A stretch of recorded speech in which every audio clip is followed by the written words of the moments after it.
Kevin Lee Jacobs, and today I'm going to show you how to make an unusual pizza. It's a pizza blanco that's topped with ricotta cheese, garlic, and roasted root vegetables. I think it's something that you, your friends, and your family will enjoy. It's insanely delicious.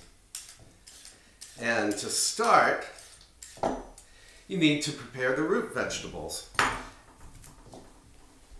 Take one medium-sized Yukon Gold potato. I actually grew this potato in my garden. Cut off a little piece from the bottom so it'll stand up straight. And then just slice it into, 1/8-inch slices. And throw these on an ordinary baking sheet. We'll be adding some olive oil to that later. Then grab a medium-sized turnip. Turnips are also really easy to grow. I need my bowl. Really easy to grow in the garden. I think they take only like 30 days to mature. And besides the edible root, the green tops are edible too. You can saute them with garlic. You can throw them into salads. Turnips are very good things. And then do the same thing with the turnip. Cut a little piece off so it'll stand up straight. And just slice it. This is a tough little turnip, but it will roast beautifully. And throw the turnip on the cookie sheet or the baking sheet. And then we need an onion. You only need like a medium-sized onion. I always cut onions through the root end, like so. This is a really large onion, so I'm only going to use half of it. And then you want to peel it and slice it. I'm going to slice it this way. You need, medium slices, 1/8 to 1/4 of an inch.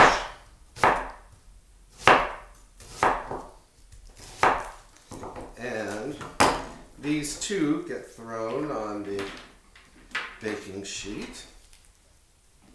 Oh, and by the way, I've preheated the oven to 450 degrees. So you will want to do that too. And let's do a parsnip. So again, you want to peel it. And by the way, don't worry about exact measurements for this recipe. If you want lots of turnips, use them. If you want lots of carrots, use them. And I'm going to slice this on the bias. I think we'll only have one parsnip today.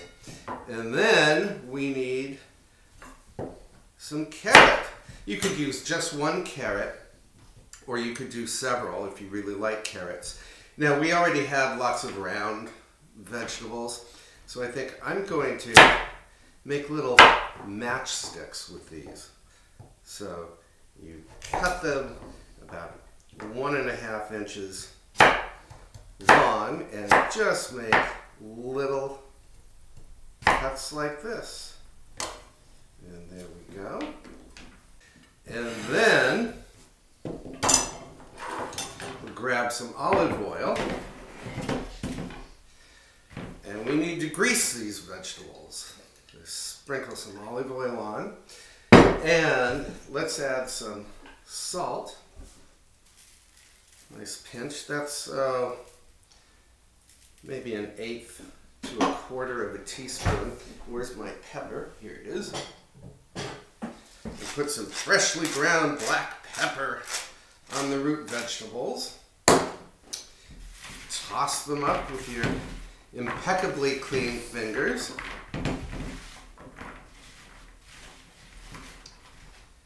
and put them in a 450-degree oven on the center rack.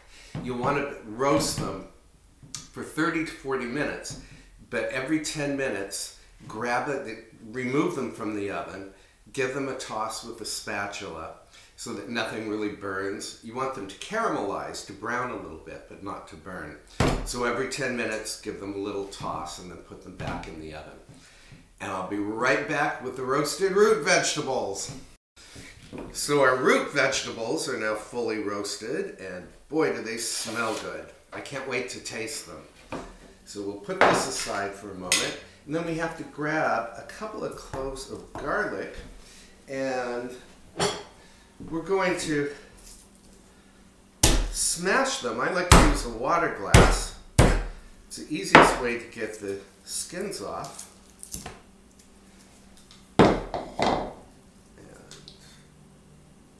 That, and see, the skins come right off then, even if you have a video camera on you. And then grab a knife and just roughly mince them. They don't have to be too finely minced. And by the way, the reason we didn't put the garlic with the other vegetables and roast them is because when garlic roasts, it becomes really bitter. So our pizza is going to have raw garlic. And raw garlic, as you know, has a terrific bite to it, a little sting. And then, get this out of the way, we need a pizza crust. And here, we can cheat big time. This is a pre-baked pizza crust that I bought at the supermarket.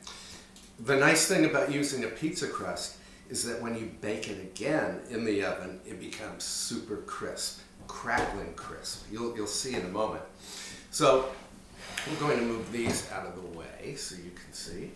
Then we're going to take some ricotta cheese, about a cup, and this is full fat ricotta cheese because I'm on a diet, and we just spread it out to within an inch of the edge.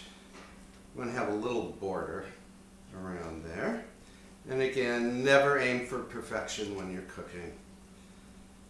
Okay, and then we grab our garlic and we just sprinkle it on top.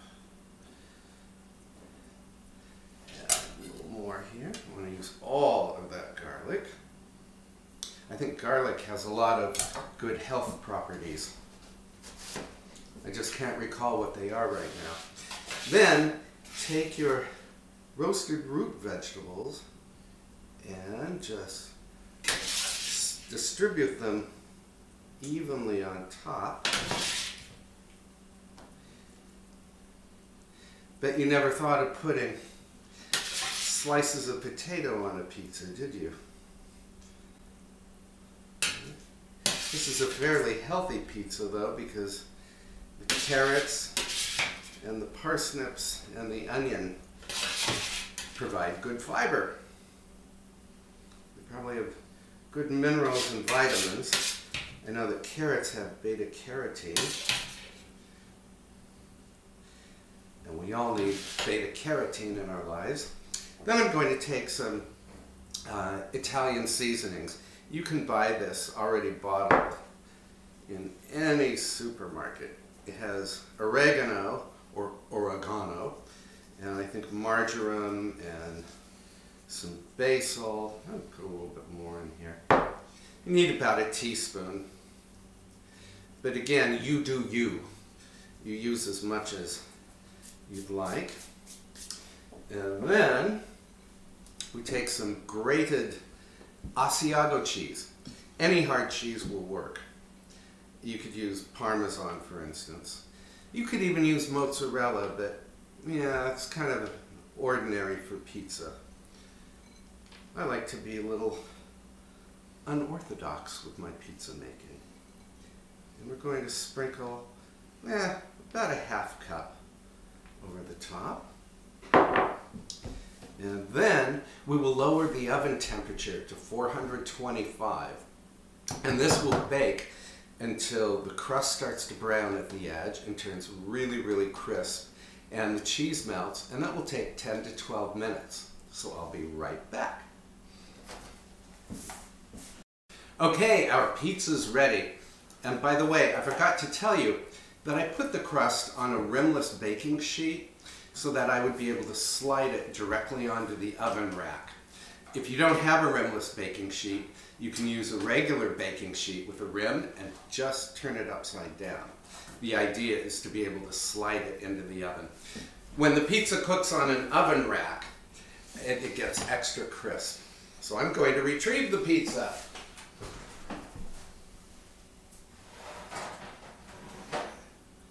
And oh, it's beautiful. And here, look, now you can just slide it onto a wooden cutting board. And then, well, you could serve this pizza with a salad, but this stuff is obligatory. A good Cabernet Sauvignon. Now let's cut this pizza. I hope you can hear the crackling crust. Ooh.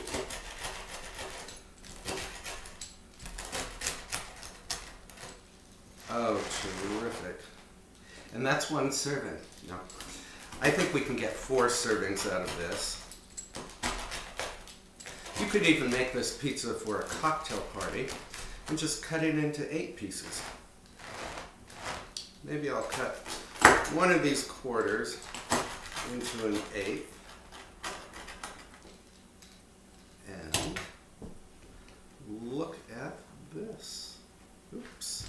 To cut it a little bit more.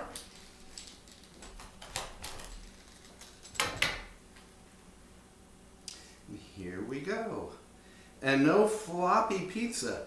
This one holds its shape. And oh, and you taste the garlic too.